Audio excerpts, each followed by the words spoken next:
안녕하세요. 남자 보는 눈이 발에 달렸던 30대 후반 여성입니다. 저는 제가 나름 똑부러지는 사람인 줄 알고 살아왔어요. 공부도 제법 잘했고 대학교도 서울로 갔고 어디 가서 일 못한다는 소리도 못 듣고 살았죠. 머리가 좋은 것도 중요하지만 제가 제일 자부심을 느끼는 건 바로 철없을 적부터 제 몸에 스며든 저희 부모님의 교육입니다. 예절과 예의, 그리고 사람에 대한 선의와 인간된 도리를 기본적으로 갖춘 후 그 위에 지식을 쌓아라. 그것이 저희 아버지의 가르침이었어요. 잘 갖춰진 인간성은 그 무엇과도 바꿀 수 없는 소중한 재산이라면서 말이죠. 그런 부모님의 가르침 덕에 전 어디 가서 예의 없다는 말은 듣지 않고 자랐습니다. 어딜 가나 사람 대 사람으로서 다른 이들을 존중하고 배려하는 마음을 잃지 않으려고 노력했어요. 그런 제가 철이 든 후 단 한 번 막말로 싸가지란 것을 내던져버린 적이 있었는데요. 전 지금부터 그때 이야기를 해볼까 합니다. 선하고 유쾌했던 아버지는 마을에서 인망이 높으셨습니다. 아버지는 사회적 약자, 특히 아이들을 위해 많은 봉사를 하던 분이었어요. 주기적으로 엄마와 함께 보육원으로 봉사를 다니셨고 자신이 가르치던 학교 학생 중 집안이 어려운 아이가 있으면 그냥 지나치지 못하셨죠. 아버지의 선행 뒤엔 묵묵히 그런 아버지를 믿고 지지해 주신 엄마가 계셨습니다. 엄마는 아버지께서 어려운 학생에게 장학금을 기부하고 형편이 어려운 학생들을 후원하는 일을 전혀 반대하지 않으셨죠. 엄마는 항상 그런 아버지를 자랑스러워하라며 우리에게 말씀하셨거든요. 시간이 흘러 저는 서울에 있는 대학을 졸업했고 이후엔 서울에 남아 백화점의 관리직으로 취업을 했습니다. 그리고 동생은 고등학교를 졸업한 후 서울로 올라와 곧바로 시험 준비를 해서 경찰이 되었습니다. 자신도 부모님처럼 뭔가 세상에 이바지할 수 있는 직업을 갖고 싶었다며 말이에요. 아버지, 왜 또 김만 드시고 계세요? 아직 명절 음식이야 안 했다 치지만 선물로 들어온 소고기도 있고 굴비도 있는데 냉장고에 쑥 삶아놓은 것도 있고요. 됐어. 난 김이나 김치 하나만 있어도 잘 먹는다. 아주 밥이 술술 들어가. 평소에도 아버지는 김치나 멸치 반찬, 참치캔 등 간단한 반찬 하나만 두고도 밥을 잘 드셨습니다. 맛있는 거 사 먹을 돈으로 결식 아동이나 한 명 더 돕고 싶으시다면서요.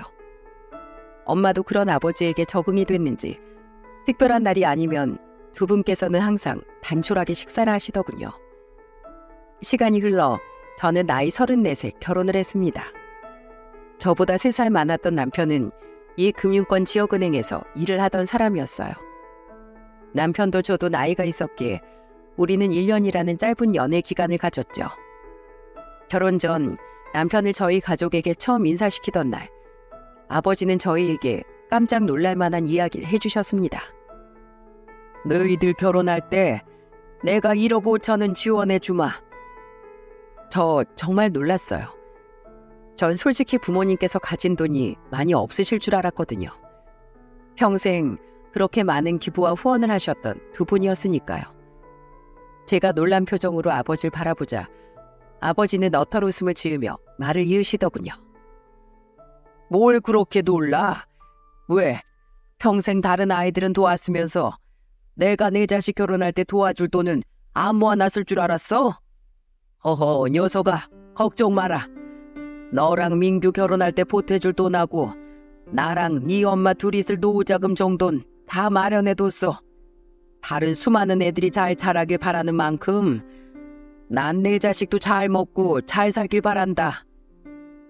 저희 집과 달리 처음 저와 남편이 시댁에 인사 갔을 때 시댁의 분위기는 조금 불편했습니다. 그래, 내년에 결혼을 하겠다고? 내가 이 마을 이장이란 이야기는 들었지? 게다가 우리 집은 소도 70마리나 키우고 논도 밭도 아주 많아. 우리 집이 이 지역 유지이자 권위 있는 집안이란 뜻이다. 그러니 너도 우리 집안 체면에 알맞게 며느리 도리를 잘해야 한다. 서울에 살더라도 자주 내려와서 얼굴 비추고 네 시어머니한테 며느리 된 도리도 잘 배우고 알았지? 시부께선 그 뒤로도 집안의 유서, 이장이 된 후로 자신이 이룬 마을의 업적 등등을 무지하게 나열하시더군요. 시모도 옆에서 고개를 끄덕이며 시부의 말에 맞장구를 치고 있었죠. 당황스러웠습니다. 집안이 유서 깊은 것과 시댁이 이 마을 유지인 것이 제가 며느리 도리를 해야 하는 것과 무슨 관계인지, 결혼을 허락받으러 온 자리에서 제가 바닥에 엉덩이를 대자마자 시부의 무용담을 듣고 있어야 하는지 이해가 가지 않더군요. 시부의 긴 연설이 끝나고 드디어 식사를 하려는데 식탁을 보고 저는 깜짝 놀랐습니다. 자, 먹자. 식탁 위에는 익힌 랍스타와 전복, 금가루가 뿌려진 산더미 같은 참치회가 놓여 있었어요. 게다가 손질된 채로 일회용기에 올려져 있는 것을 보니 전부 사온 것들인 것 같았는데 이게 다 얼마인가 싶었습니다. 심지어 제가 처음 보는 검은 구슬 같은 것도 그릇에 담겨 있더군요. 저는 남편에게 귓속말로 저게 뭐냐고 물었죠. 저거 캐비어야, 철갑상어 알. 우리 엄마가 좋아하는 거야. 아, 저게 캐비어야? 난 생전 처음 봐. 작게 말했다고 생각했건만 그런 제 말을 들었는지 시모는 활짝 웃으면서 제게 이러더라고요. 캐비어 처음 먹어보니? 전복찜이랑 곁들여서 먹으면 엄청 맛있단다. 아버지가 교장이시라더니 그런 집에서도 이 정도 먹긴 힘들지? 교장이라도 어쨌든 교사이니까 월급이 그렇게 많지는 않을 거야. 그치? 우린 평소에 이런 것들 먹고 산다. 시부는 고급 위스키를 꺼내오며 또 위스키 자랑을 하시더군요. 그렇게 몇백만 원이나 한다던 위스키와 비싼 음식들을 먹는데 솔직히 입으로 들어가는지 코로 들어가는지 모르겠더라고요. 시부모님 자리가 이게 맞나 싶었지만 이미 결혼식 날짜까지 잡은 뒤 인사를 드렸던 터라 저는 눈을 질끈 감고 그대로 결혼을 진행했죠. 당시의 저를 생각하면 정말 뒤통수를 한 대 세게 갈겨주고 싶네요. 정신 차리라고요. 시댁에선 우리에게 친정에서와 똑같이 1억 5천만 원을 지원해 주셨습니다.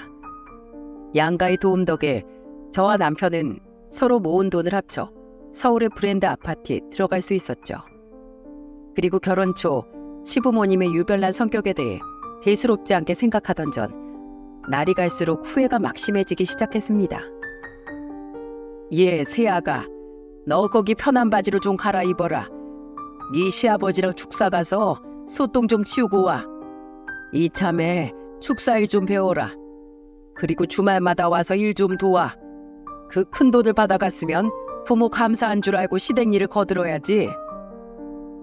시댁에선 결혼식 때 준 돈으로 생색을 많이 내시더군요. 저희 부모님께선 결혼식 이후 그 돈에 대해서는 이런 방구도 없으셨어요. 게다가 그 돈을 빌미로 자꾸만 저에게 시댁에 잘할 것을 요구하셨습니다. 주말마단 못 와요. 죄송해요 어머님. 주말마다 여기 오면 평일에 너무 피곤해서 일에 집중을 못할 것 같아서요. 그냥 지금처럼 한 달에 한 번씩은 꼬박꼬박 올게요. 뭐야? 오라면 올 것이지? 뭔 말이 그렇게 많어? 너 지금 교장이 애비라고 누구 가르치는 거냐? 그런 거 아니에요 어머님. 근데 저도 돈 받고 일하는 입장인데 직장에 피해를 줄 순 없잖아요. 대신 어머니 말씀대로 와서 시댁일 많이 배우고 열심히 해볼게요. 아셨죠? 저 옷 갈아입고 축사 나가볼게요. 여보, 당신도 옷 갈아입어. 가서 나랑 같이 소똥 치우자. 설마 내가 가는데 당신이 안 갈 건 아니지? 저는 아무것도 모른 척 일부러 더 환하게 웃으며 TV를 보고 있던 남편을 불렀습니다.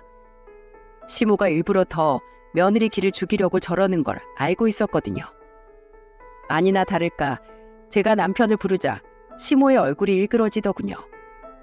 하지만 전 끝까지 모르는 척 남편을 축사에 끌고 나갔죠. 예, 새아가, 다음 주에 마을회관에서 내 생일잔치 하는 거 알지? 다른 건 마을 분유회에서 알아서 할 테니 넌 마을 사람들 먹을 미역국이나 좀 끓여와라. 내가 명색이 이장인데 며느리가 이장인 시아버지한테 이 정도 체면을 세워줘야지. 나 기대하고 있는다. 황당했습니다. 들어보니 잔치에 대략 30명 정도가 모이신다고 했는데 제가 30인분을 어떻게 끓인단 말입니까? 없어도 아니고 그만한 냄비가 저희 집에 있을 리도 없고요. 요리에 대해 아는 게 없어서 저런 말씀을 하시나 싶어 저는 시모에게 저 이야기를 전하며 시부에게 잘 말씀드려달라고 부탁했는데 오히려 시모는 이러더라고요. 어머님, 미역국은 제가 따로 여기에서 우리 가족들 먹을 것만 끓일게요.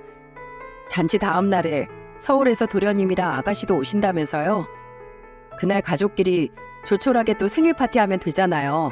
안 그래요? 그날은 그날이고 잔칫날은 잔칫날이지. 아니 왜 못해? 큰 냄비에 한 5-6번 끓여서 포장해서 가져오면 되잖아.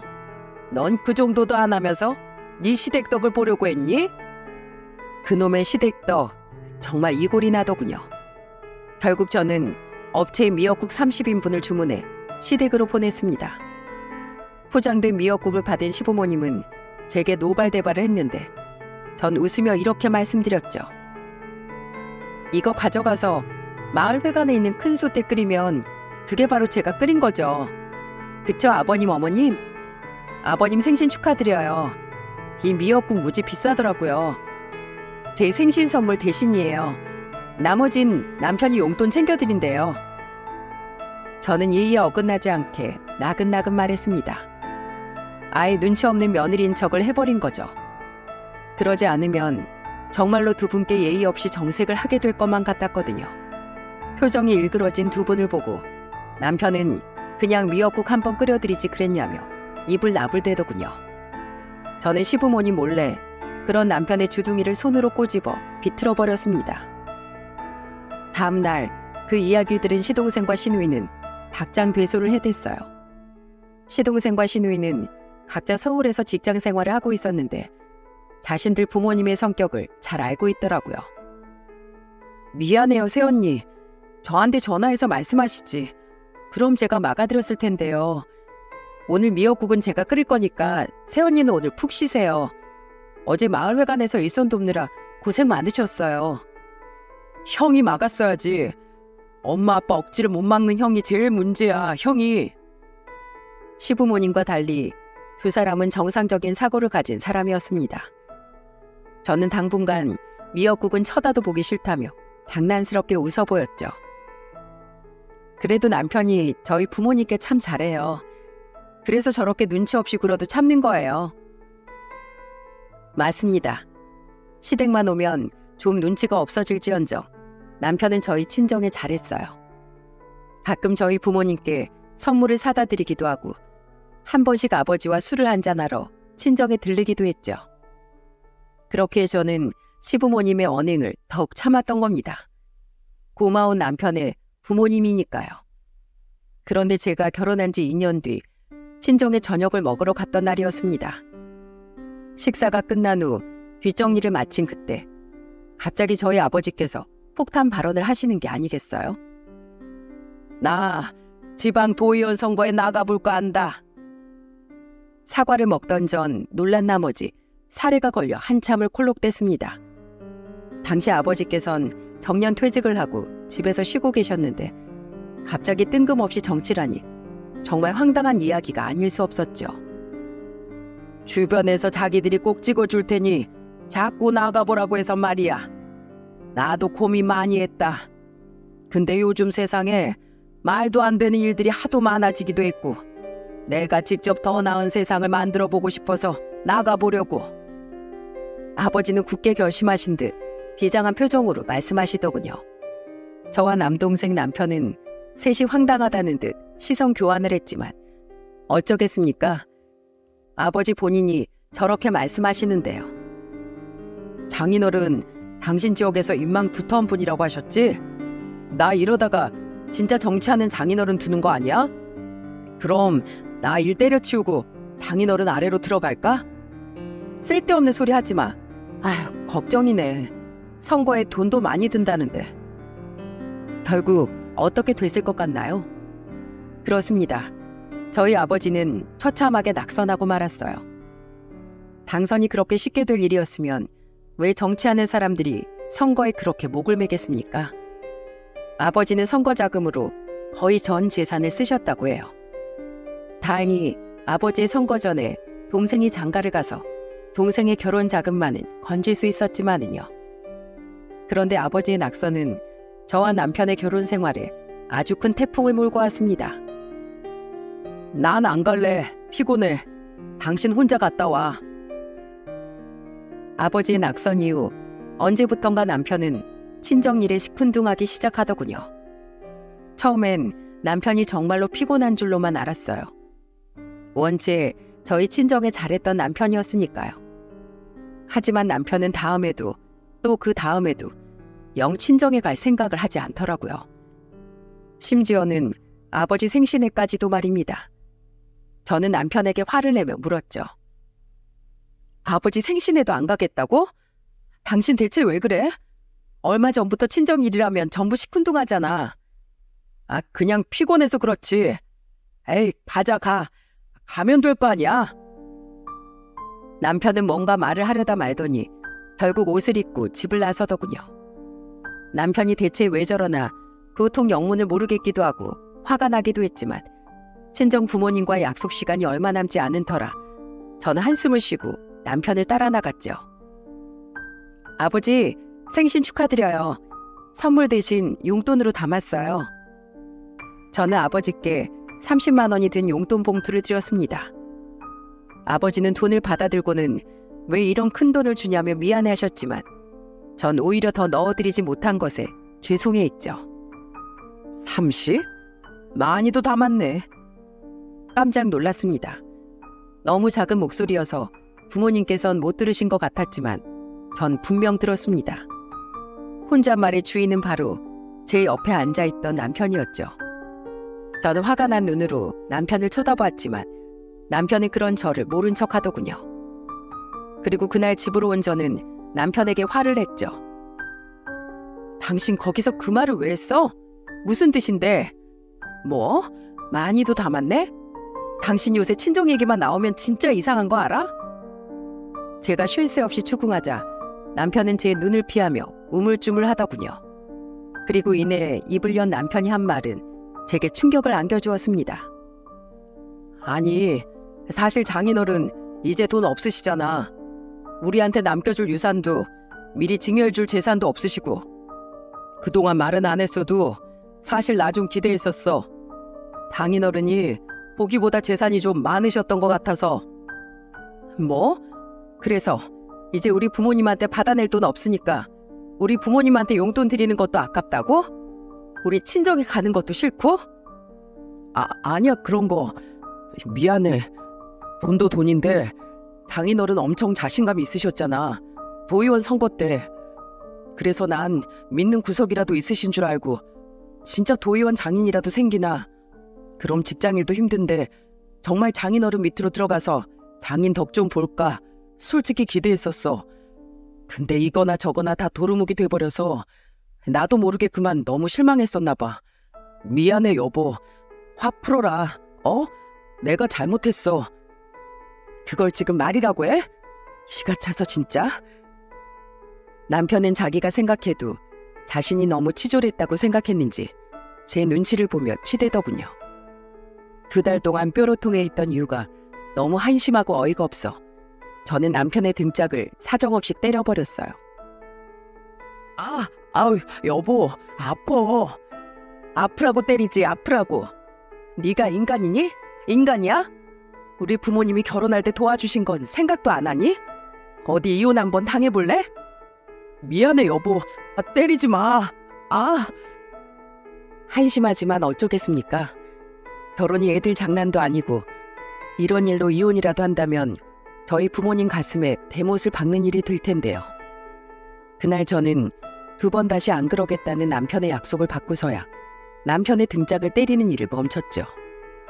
남편은 정말로 돈 때문에 저희 친정에 잘했던 모양이더군요.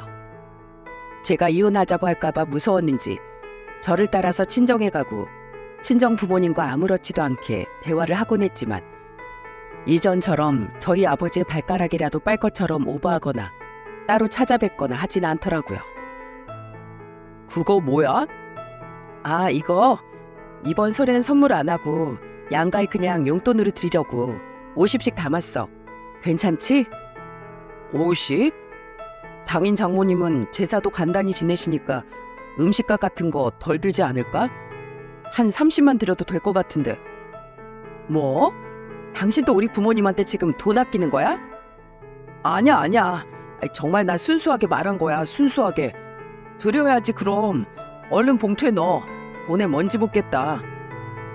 게다가 남편은 한 번씩 여전히 저희 친정 부모님께 돈 아까워하는 모습을 보였습니다. 제가 째려보면 꼬리를 내리긴 했지만 그 모습이 여간 미워 보일 수가 없었죠. 그렇게 어느덧 결혼하고서 맞는 세 번째 추석이 다가오고 있었습니다. 명절 3일 전날 아침 남편과 같은 시간에 출근을 하려던 전 불현듯 떠오른 생각에 이마를 탁 쳤습니다. 그리고 그날의 대화는 앞으로 벌어질 모든 일들의 방아쇠가 되고 말았죠. 세상에, 정신없어서 양가애들이 선물도 못 샀다. 당신 뭐 생각해 둔 거 있어? 없으면 내가 내일 백화점 출근해서 화장품이든 식품관에 가든 뭐라도 사올게. 됐어. 내가 이미 인터넷으로 주문해 놨어. 아마 빠르면 오늘쯤 받으셨을걸? 뭐? 이렇게 빨리? 추석 맞춰서 배송받으려면 그게 더 번거로워. 택배 물량 몰려서. 웬일인가 싶었습니다. 평소 양가를 챙기는 일은 모두 제가 도맡았었거든요. 뭐 보내드렸는데? 참치랑 1등급 한우. 참치? 참치캔? 왜 2개씩이나 보냈어? 그냥 한우만 하지. 그리고 당신 부모님은 참치회면 몰라도 참치캔 같은 건 드시지도 않잖아. 제 말에 남편은 피식 웃더군요. 그리고 들려온 남편의 말은 들은 제 두 귀를 의심할 정도로 기가 막혔습니다. 알아. 우리 부모님 입맛 고급이잖아. 그래서 우리 집엔 한우 보내고 당신 집엔 참치캔 세트 보냈어. 뭐? 도대체 왜? 당신 부모님 입이 싸구려잖아. 그런 거 제일 좋아하시는 거 아니야? 혼자서나 두 분이서 드실 땐 그런 거 하나만 놓고 드신다며? 기왕이면 좋아하시는 걸 보내드리는 게 진정한 선물이지. 나 잘했지? 남편은 뿌듯해 보이는 표정으로 제게 말하더군요. 정말 기가 막히고 코가 막혔습니다. 말이야 번지를 했지만 제 눈엔 훤히 보였으니까요. 어떻게든 저희 부모님에게 들어가는 돈을 아끼고 싶어 먼저 선수까지 쳐가며 양가의 선물을 보냈을 남편의 시커먼 속내가 말입니다. 왜? 정말이야. 나 늦겠다 여보. 나 먼저 갈게. 제 표정이 좋지 않자 잔뜩 찔렸는지 제 눈치를 보던 남편은 휴대폰 화면 속 시간을 보며 서둘러 현관을 나서더군요. 아직 늦지 않은 시간인 걸 뻔히 제가 아는데요. 그날 하루 종일 아무리 생각해도 분통이 터져 참을 수가 없더라고요. 작년에 분명히 2번 다신 이러지 말라고 말했건만 하다 이제 명절 선물로 양가 부모님을 차별하는 남편의 행동에 화가 치밀고 약이 오르더라고요. 그래서 전 고민 끝에 마음을 먹었습니다. 저 또한 똑같이 이 일을 갚아주겠다고요. 전 백화점에서 각각 80만 원짜리 겨울 잠바를 샀습니다. 생각해보니 부모님께 옷을 선물한 적이 없는 것 같아 직원 할인을 받고 거하게 질렀죠. 그 이후엔 시장으로 가서 15,000원짜리 싸구려 잠바 2개도 샀습니다. 그리곤 그것들을 모두 차에 싣고 명절 전날 시댁에 출발하기 전 남편에게 말했죠. 여보, 친정 좀 먼저 들렸다 가자. 좀 돌아가긴 해도 시댁 가는 길에 우리 친정이 있잖아. 갑자기? 명절 마지막 날 가도 되잖아. 잠깐 드리고 갈 게 있어서 그래. 잠깐이면 돼. 남편은 조금 귀찮은 듯 했지만 참치캔 세트 일도 있다 보니 제 비위를 거스르지 않기로 한 것 같더군요. 그렇게 저희는 친정에 도착을 했고 저는 트렁크에서 쇼핑백 2개를 꺼냈습니다. 그거 뭐야? 이번에 우리 백화점에서 나온 신상 잠바인데 직원 할인받아서 샀어. 이렇게 비싼 걸 내 손으로 산 건 처음이라 빨리 드리고 싶어서 참을 수가 있어야지. 뭐? 얼마 줬는데? 80만 원. 뭐? 80? 이걸 2벌이나? 우리 부모님 건. 당연히 샀지. 얼른 드리고 가자. 금액을 듣고 남편은 입이 떡 벌어졌지만 시부모님의 것도 샀다는 제 말에 입이 좀 다물리더라고요.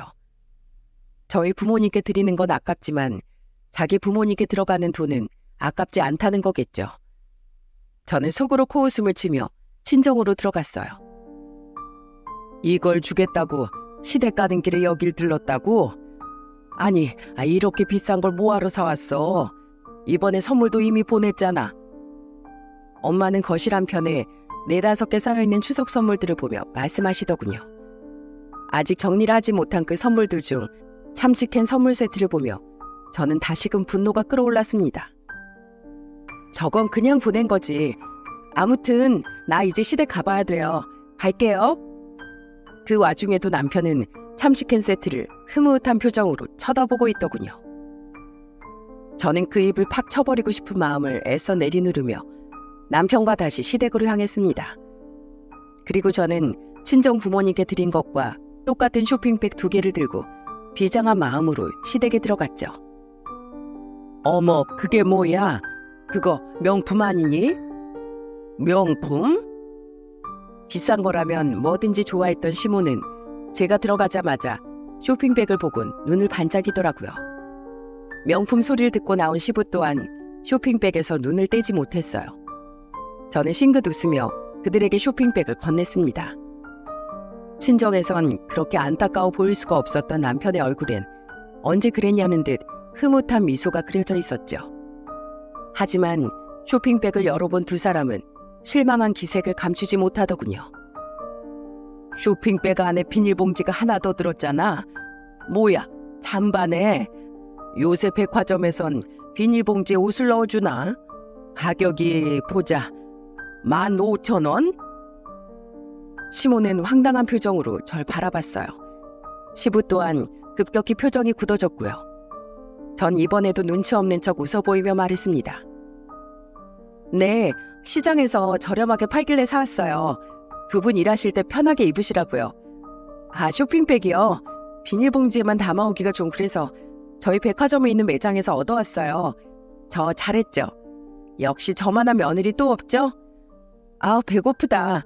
어머님, 우리 밥 좀 먹고 음식 시작하면 안 될까요? 저희가 보낸 한우 어딨어요? 저 고기 먹고 싶어요. 남편은 얼굴이 불그락 푸르락해져 있었습니다. 저는 그런 남편을 보며 몰래 혀를 날름 내밀었죠. 차마 저희 친정에 80만 원이나 하는 진짜 명품 잠바를 들었다는 말을 할 수 없었던 남편은 저를 보며 눈알만 부라렸습니다. 남편이 절 노려보건 시부모님이 기가 차하건 저는 아랑곳하지 않고 냉장고에서 귀엽고 한우를 찾아냈습니다.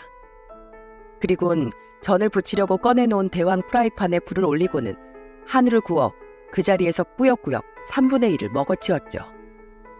너 임신이라도 했니? 아니 갑자기 미친 애처럼 왜 이래?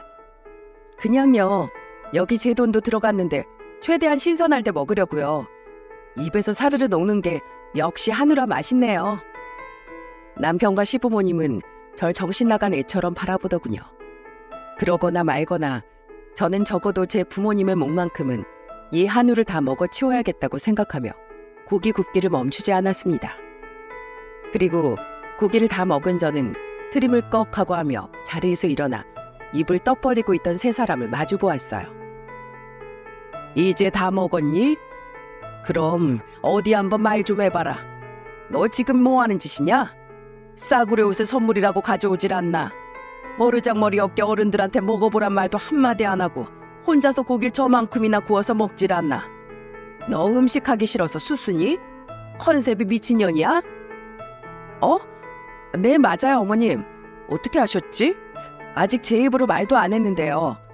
근데 어머님, 아버님, 생각해보니까 남편이 저한테 그랬거든요. 이번 추석 선물은 기왕이면 양가 부모님이 좋아하는 걸 골라서 드렸다고요. 근데 부모가 제일 좋아하는 건 뭐니 해도 자식 아니겠어요? 한우 다 먹었으니까 저 이만 저희 부모님한테 가볼게요. 부모님께 저를 선물해 드리러 가봐야겠어요. 2분 자식은 여기 두고 갈 테니까 아들한테 소똥도 치우라고 하고 음식도 하라고 하세요. 아셨죠? 해피 추석입니다. 저는 소리 지르며 절 부르는 시모와 혀를 차는 시부를 뒤로하고 시댁에서 쏙 빠져나왔습니다. 대중교통을 타러 가려 룰루랄라 시댁 대문을 나서는데 남편이 황급히 쫓아와 저를 잡더군요. 당신 미쳤어? 지금 내가 당신 집에 참치 세트 보냈다고 시위라도 하는 거야? 맞아. 왜? 당신 우리 집 차별해도 되고 난 안 돼? 한우는 내가 너무 약이 올라서 우리 부모님 목숨 먹고 가. 입에서 사르르 녹는 게 잘 골랐더라. 속 키우는 집 아들이라 그런가? 아무튼 난 당신한테 기분 나빠서 이번 추석에 시댁에 있기 싫어. 우리 집 차별하는 남편 조상을 위해서 내가 왜 전을 부치고 음식하고 해야 돼? 그렇다고 당신 부모님이 고마워하는 것도 아닌데 말이야. 야, 아무리 그래도 그렇지 어른들 앞에서 이게 버릇없게 뭐하는 짓이야? 내 마음이야. 내가 버르장머리 입고 싶은 데서만 있을 거야. 따라오지 마. 가서 남은 한우나 처먹어. 저는 벙쪄 있는 남편을 두고 그대로 자리를 떴습니다. 그리곤 그대로 친정으로 향했죠. 너 뭐야? 왜 또 왔어? 시댁은 어쩌고? 민서방은? 아버지는 같은 날 저녁 또다시 등장한 저를 황당한 표정으로 보시더군요.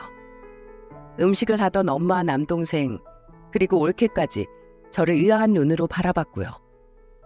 저는 둘러댈 말이 없어서 고민하다가 그냥 솔직하게 그동안 있었던 일을 그곳에서 털어놓았습니다.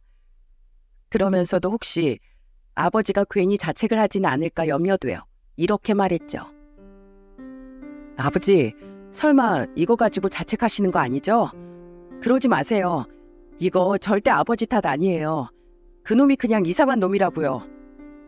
나도 안다. 내가 왜 자책을 하니? 그런데 아버지의 대답은 무척이나 뜻밖이었습니다. 아버지는 제게 이렇게 말하셨죠. 어차피 너희한테 돈을 더 줄 것도 아니었고 남은 돈이 있으면 죽기 전에 다 기부하고 가려고 했다. 그 정도 해줬으면 됐지 무슨. 내 돈 내가 잃었다는데 내가 미안하면 너희들 엄마한테나 미안해하지. 왜 내가 너희나 그놈한테 미안해해? 다 내가 번 돈인데. 그래서 앞으로 어쩔 생각이냐? 모르겠어요. 진짜 어디 가서 창피해서 이런 일로 이혼한다고 말할 수도 없고. 결혼은 일륜지 대사야. 시작을 하든 끝을 내든 신중하게 해야 한다. 잘 생각해라. 그때였어요. 다 같이 대화를 하고 있는데 밖에서 초인종 소리가 울리더군요.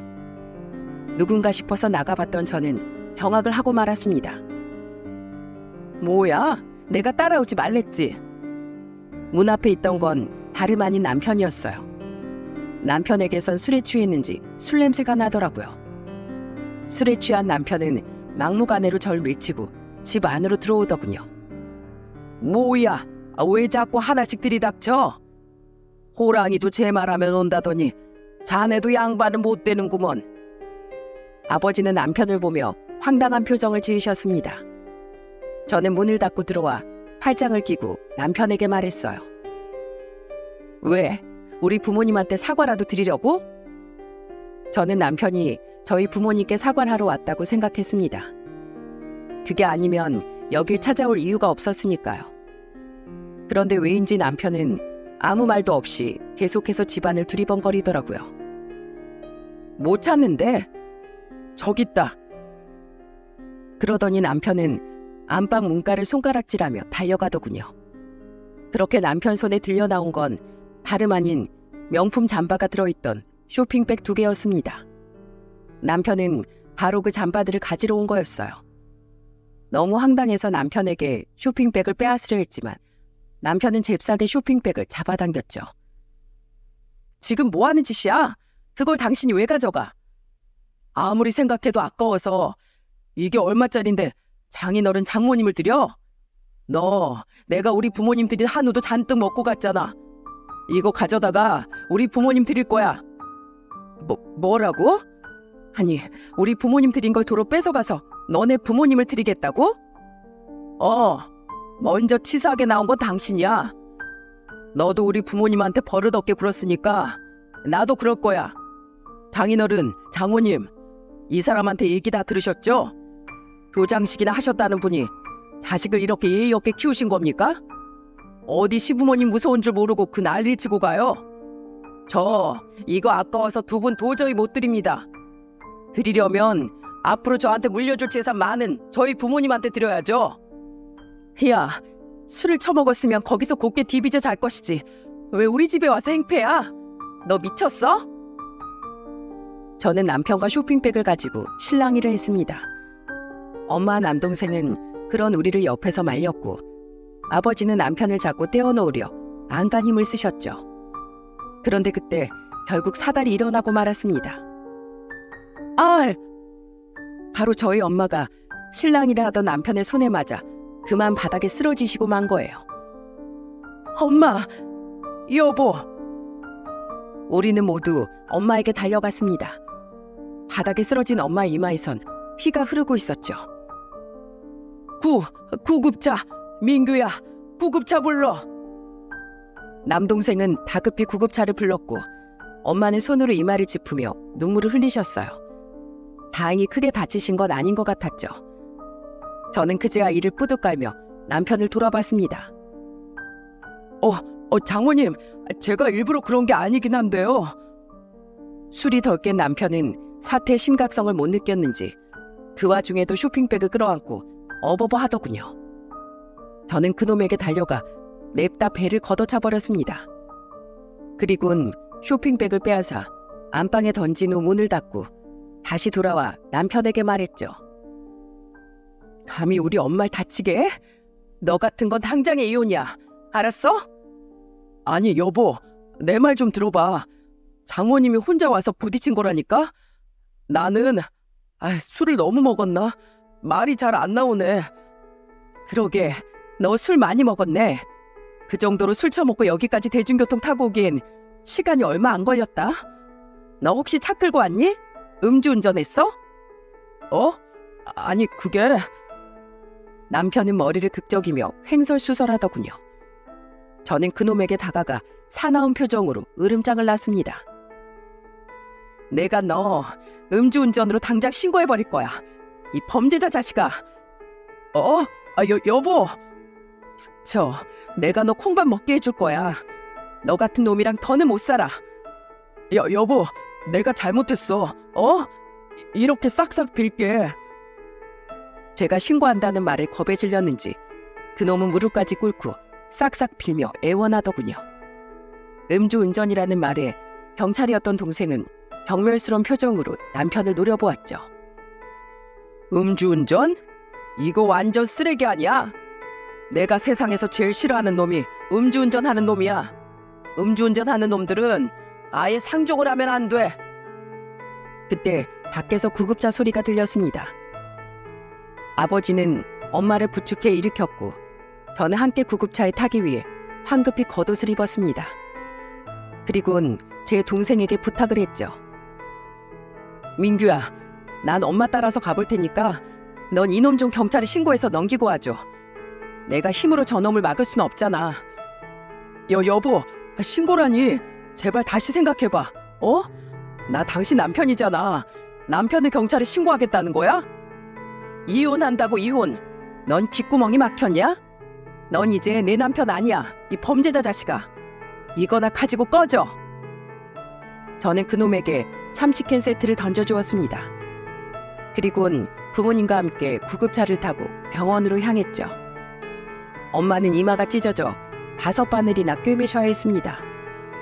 저는 아버지와 엄마의 손을 잡고 펑펑 눈물을 흘렸어요. 죄송해요 엄마, 아버지. 남자 하나 잘못 데려온 저 때문에 이 난리가 나서. 엄마 많이 아프죠? 됐다. 아이까지 거 아파봐야 얼마나 아프다고. 네 마음이 더 아프겠지. 아휴, 딱한 내 딸. 전 무조건 이혼할 거예요. 제가 정말 미쳤었나 봐요. 그딴 놈 때문에 그놈 부모한테는 한 달에 한 번씩 찾아가서 호구 노릇했으면서 정작 가장 소중한 두 분께는 소홀했어요. 죄송해요. 울지 마라 가영아. 네가 우니까 네 엄마도 울잖니. 그냥 돈 주고도 못할 인생 공부 세게 했다고 생각하렴. 아버지는 제 등을 토닥여 주셨고 엄마는 제 눈물을 닦아주며 함께 눈물을 흘리셨어요. 저는 어린애처럼 두 분께 안겨 펑펑 눈물을 흘렸죠. 두 분께 너무 죄송해서 말입니다. 얼마 지나지 않아 올케와 함께 남동생이 도착했어요. 엄마가 무사하다는 이야기를 들은 남동생은 후하고 안도의 한숨을 내쉬며 남편의 이야기를 해주더군요. 술을 얼마나 먹은 건지 경찰차에 끌려가면서도 참치캔 세트를 꽉 안고 있더라. 뭐라더라? 아깝다고 이거라도 가져가야 한다면서 막 중얼거리던데 술도 엄청나게 많이 먹었나 봐. 혈중 알코올 농도 수치가 면허 취소 수준으로 나왔어. 참으로 한심할 수가 없었습니다. 술에 취해서도 중얼거릴 정도면 그동안 속으로 얼마나 저희 부모님께 쓰는 돈을 아까워했을까요? 그 쪼잔한 그놈의 속내를 생각하니 그놈에게 준 참치캔 세트마저 아까워지더라고요. 그리고 그놈은 1시간 뒤 다시 제게 전화를 걸었는데 그놈 하는 말이 아주 과관이더군요. 여보, 경찰들이나 유치장이 가둬서 안 보내줘. 집에 간다고 소란 좀 피웠을 뿐인데 여기 가둬버렸어. 휴대폰도 나한테서 뺏어간 걸 내가 전화 한 통만 하게 해달라고 사정사정해서 겨우 받은 거야. 여보, 어떻게 나한테 이럴 수가 있어? 이깟 참치캔 세트 때문에? 정말 나 버릴 거야? 아니지. 나 좀 데리러 와. 여긴 너무 무서워. 난 네가 더 무섭다. 그놈의 참치캔. 내가 2번 다시 캔참치 먹나 봐라. 거기서 아침까지 술 깨고 얌전히 너네 부모님 집에 가라. 차는 경찰서 앞에 놔두고 왔으니까. 그리고 명절 끝나면 집에 와서 얌전히 협의 이혼서 작성해. 알았어? 저는 그대로 전화를 뚝 끊어버렸습니다. 그리고 다음날 오랜만에 친정에서 명절 당일을 맞이해 다 같이 아침을 먹는데 이번엔 글쎄 시부에게서 전화가 오더라고요. 받지 않을까 하다가 그래도 어른인지라 마지막 인사는 해야 할 것 같아 저는 전화를 받았죠. 네, 아버님. 너 우리 용배 경찰에 신고했다며? 명품 옷도 너네 부모만 사주고 애가 아주 거지꼴로 참치캔 세트 들고 아침에 집에 왔다. 감히 네가 우리 집을 무시해? 당장 여기로 안 튀어와? 네, 안 튀어갈래 아버님. 아버님, 저 그 사람하고 이혼할 거예요. 아버님, 그래도 어른인데 마지막 모습을 너무 예의 없는 모습으로 남기게 돼서 죄송해요. 근데 아버님, 주제 너무 말이지만 한 말씀만 올릴게요. 체면도 좋고 돈도 좋지만 부모인 아버님께 가장 중요한 건 자식이잖아요. 근데 아버님 아들은 마음이 참 가난한 사람인 것 같네요. 그러니 부디 부와 체면과 더불어서 자식 교육도 좀 잘 시켜주셨으면 좋겠어요. 음주운전만 해도 신고한 저를 나무랄 게 아니라 아버님 아들을 혼내셔야죠. 뭐야? 어디 건방지게 어른한테 자식 교육을 운운해? 교장인 네 아비가 그렇게 가르치든? 아니요. 저희 아버진 옆에서 그만하라고 하시는데 버릇 없어진 김에 그냥 하고 싶었던 말 다 하는 거예요. 그리고 두 분은 왜 자꾸 저희 아버지를 말할 때 교장인 네 아비라고 하시는 거예요? 저희 아버진 그 사람한테 이장인 너희 아버지라고 안 하는데요. 뭐야? 그냥 그렇다고요. 아무튼 전 이만 끊을게요. 건강하세요, 아버님. 저는 그렇게 전화를 끊어버렸습니다. 통화 내용을 모두 들은 가족들은 혀를 내두르더군요. 유일하게 올케만이 터져나올 것 같은 웃음을 애써 참는 중이었죠. 아버지와 엄마는 아무리 그래도 어른한테 그러는 거 아니라며 절 나무라셨지만 어찌됐든 저는 속이 시원했습니다. 3년간 은근슬쩍 저희 부모님을 까내리던 시부와 시모에게 내심 앙금이 많았거든요. 명절 다음 날 서울로 돌아온 저는 오자마자 집을 내놨고 작은 원룸 공실을 얻어 빠르게 이사를 했습니다. 남편이 오기 전에 말이죠. 이후 남편은 전화로 제게 애원도 했다가 노발대발도 했다가 난리도 아니었는데 저는 그놈에게 딱 한마디를 해주곤 전화를 끊었죠. 아무리 그래봤자 넌 아웃이야. 애가 없던 게 천만다행이지. 앞으로 내 인생에 너랑 캔참치는 없어. 끊어. 이후 저는 변호사를 선임해 남편과의 협의 이혼을 진행했습니다. 협의를 안 해주면 소송까지 불사할 생각이었는데 끈기 없는 그놈은 얼마 못 가 순순히 합의를 하더라고요. 저는 그동안 시댁 일에 꾸준히 참석한 부분을 어필하며 남편의 유책 사유로 양가 차별, 음주운전과 저희 엄마가 다친 일 모두를 거론했고, 가정에 이바지한 부분과 남편의 유책 사유 전부가 인정되어 유리한 재산 분할을 받을 수 있었죠. 그렇게 1년이 지났고 어느덧 또다시 추석이 다가오고 있네요. 전 남편은 음주운전으로 면허 취소 1년과 벌금 600만 원 형을 받게 되었다고 합니다. 저와 제 부모님께 잘못했던 일을 떠나 무고한 사람들의 목숨을 위험하게 만드는 음주운전에 대한 벌은 받아 마땅했다고 생각해요. 이혼 후 시동생에게 딱 한 번 문자가 왔던 적이 있는데 내용은 이랬습니다. 마지막에 얼굴을 못 뵙게 돼서 아쉽네요, 형수님. 그동안 저희 집에 시집 오셔서 정말 고생 많으셨습니다. 저도 제 여동생도 항상 형수님의 행복을 응원할게요. 건강하세요. 저희 식구들은 모두 잘 지내고 있습니다. 얼마 전 아버지 생신날 온 가족이 다 같이 모였었는데 저는 문득 궁금한 마음에 아버지께 여쭤봤어요. 아버지, 도의원 선거 다시 나가실 거예요? 끔찍한 소리 마라. 해보고 싶은 거 한번 해봤으면 됐어. 2번 했다가 집 말아먹을 일 있냐? 난 그냥 내 깜냥에 맞게 지금처럼 봉사하고 기부하면서 살련다. 그게 내가 최선을 다해서 세상을 좋아지게 만들 수 있는 길이야. 엄마는 옆에서 그런 아버지를 보며 웃으셨습니다. 남동생은 잔뜩 불러온 올케배를 매만지며 이렇게 말했죠. 도의원 할아버지 둘 수 있었는데 아깝다 딱풀아. 그치?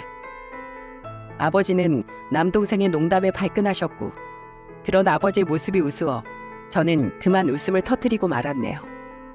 저는 지금 작은 아파트에 들어가 혼자 살고 있습니다. 막상 이혼하고 보니 한 달에 한 번씩 시댁에 찾아가 일을 하지 않아도 되고 저희 부모님과 제 한 몸만 챙기면 되니 이렇게 좋을 수가 없더군요. 결혼에 대한 필요성을 전혀 못 느끼겠다고나 할까요? 그래서 저는 앞으로 결혼을 하지 않고 저희 부모님만 잘 모시며 살아가려고 합니다. 가끔씩 두 분과 봉사도 다니면서 말이에요. 여러분, 살아가는 데 있어 돈은 중요합니다. 하지만 그보다 더 중요한 건 마음이 부자가 되는 것이겠죠. 그러니 여러분은 부디 제 전 남편처럼 돈에 얽매여 살다가 정작 중요한 마음의 풍요를 잃는 일이 없으셨으면 좋겠습니다. 그럼 여러분의 추석이 마음도 음식도 모두 풍요로운 한가위가 되길 기원하며 이만 글을 마치겠습니다. 감사합니다.